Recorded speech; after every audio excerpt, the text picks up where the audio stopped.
Ce que tu vois ici, c'est mon calendrier éditorial. Comme tu peux le voir, j'ai beaucoup d'idées et je ne suis jamais à court d'idées. Je vais te montrer comment tu peux générer des idées en illimité et très simplement dans cette vidéo. Que tu crées du contenu sur Instagram, TikTok, YouTube, LinkedIn par exemple ou même sur la newsletter, tu as besoin d'idées. Pour prendre de l'avance sur ton contenu, pour ne pas te stresser à écrire toujours plus du contenu au dernier moment. Mais c'est pas si simple. On a tous eu ce syndrome de la page blanche, mais pour moi c'est quelque chose du passé. Dans cette vidéo, on va se montrer comment je génère du contenu pour mon LinkedIn ou même pour des articles de blog. Et après, tu pourras décliner ce contenu sur du TikTok, sur de l'Instagram. C'est à toi de voir. On se retrouve sur mon Notion, mais dans un endroit que j'appelle le backlog que j'ai construit, où en fait, je rassemble toutes les idées que j'ai, mais que je ne sais pas quand je vais les traiter. J'en ai beaucoup. Et là, tu peux voir que j'ai des liens. J'ai des liens et j'utilise en fait pour avoir des idées et ces liens. C'est-à-dire que je vais aller chercher l'inspiration sur des logiciels ou sur LinkedIn directement. Et je te montre directement sur LinkedIn qu'est-ce que ça donne. Par exemple, je me balade sur LinkedIn et je trouve un post qui m'intéresse. Que ça soit par le fond ou la structure. Je me dis, j'ai envie de bien le reprendre. J'aimerais bien traiter cette thématique mais différemment ou des choses comme ça. Donc là, tout simplement, je vais aller prendre le lien de ce post et je le mets dans ma barre de recherche. Je vais ouvrir uniquement ce post-là. Donc là, j'ai le post sur LinkedIn qui m'intéresse. Uniquement ce post-là et plus le feed de tous les posts. Et ce que je vais faire, c'est que je vais aller ouvrir mon Save to Notion. Et là, dans le calendrier, quand je clique, j'ai l'URL de mon post LinkedIn ainsi que le brief que je veux rentrer. Donc, par exemple, je marque le sujet du post que j'ai envie de faire. Comment dire non à un candidat. Bien sûr, le but, c'est de ne pas copier. C'est juste de s'inspirer et de créer notre propre contenu à partir des idées des autres. Parce qu'on ne va pas réinventer la poudre. Tous les sujets ont déjà été traités. C'est juste qu'est-ce que nous pouvons apporter à ce sujet.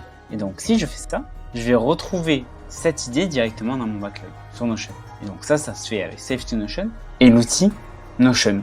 C'est assez simple à mettre en place. Je t'invite à regarder des petits tutoriels sur Google. Et si tu veux vraiment que je t'en fasse un, tu me le mets dans les commentaires et je te ferai mon propre tutoriel pour mettre en place Save to Notion et toutes les fonctionnalités que ça peut avoir dans ta vie de recruteur ou même dans ta vie tout court. Parce que n'oublie pas, je partage tous mes apprentissages, que tu sois grosse, que tu t'intéresses au télétravail ou que tu t'intéresses au recrutement. Et ça se passe pas que sur cette chaîne YouTube. D'ailleurs, tu peux t'abonner. Ça se passe également sur ma newsletter où il y a du contenu inédit chaque semaine.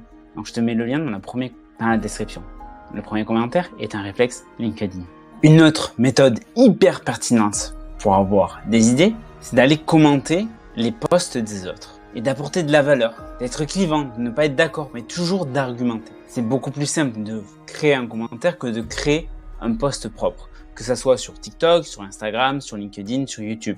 Notre commentaire va être la base d'une idée de post. Déjà, ce commentaire-là peut t'aider à créer ta notoriété, mais également va te donner de la base de ton nouveau post, la structure. Donc, je t'invite à, pour tous les commentaires qui dépassent 3 ou 4 likes, d'en créer un post. Et de prendre une habitude chaque jour d'aller faire 10, 15 commentaires et pas juste un merci ou ah c'est génial.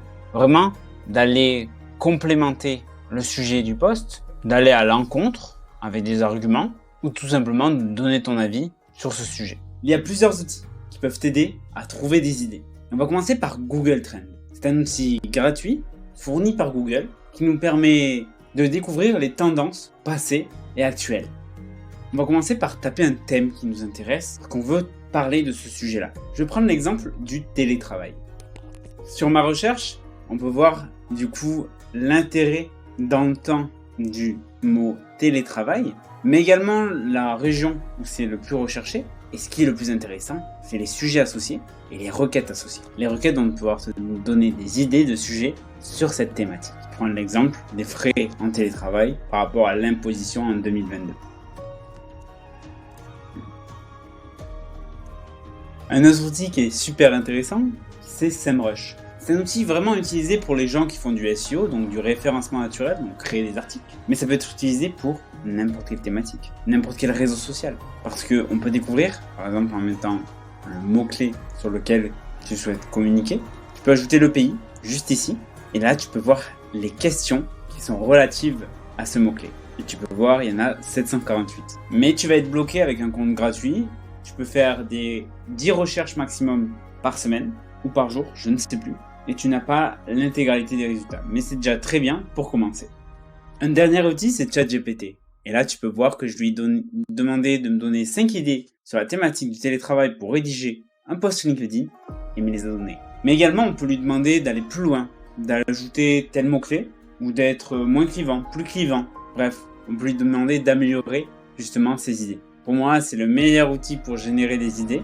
Donc, n'hésite pas à l'utiliser. Il y a une version qui est 100% gratuite. Ça a été développé par OpenAI et c'est une intelligence artificielle. Donc maintenant, plus d'excuses. Trouver des idées, c'est facile avec tous ces tips et tu ne seras jamais à court. Si tu as appris des choses dans cette vidéo, je vais te demander une chose, plutôt 3. Tu likes, tu t'abonnes et tu le partages à tes potes. Je te remercie beaucoup d'être resté jusqu'à là. Si c'est le cas, tu mets un petit cœur dans les commentaires. C'était Louis Deslus, alias La Grosse Moustache sur LinkedIn.